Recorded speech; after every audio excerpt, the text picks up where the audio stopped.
আমি তোমার হতে চাই, এটা মিথ্যে কোনো গল্প না। রূপালী পর্দায় নিয়মিত না থাকলেও আলোচনার কেন্দ্রবিন্দুতে তার সরব উপস্থিতি।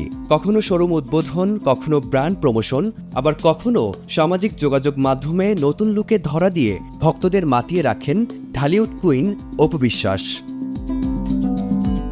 সম্প্রতি এক সাক্ষাৎকারে নিজের ফেলে আসা দিনগুলো নিয়ে অকপট স্বীকারোক্তি দিয়েছেন অপু। জীবনের বড় একটি অধ্যায় নিয়ে কথা বলতে গিয়ে অল্প বয়সে আবেগতাড়িত হয়ে বিয়ের সিদ্ধান্তকে ভুল হিসেবে আখ্যায়িত করেছেন তিনি। ম্যাচিউরিটি বা পরিপক্কতা আসার আগে কোনো মেয়েরই বিয়ের পিঁড়িতে বসা উচিত নয় বলে মনে করেন এই অভিনেত্রী।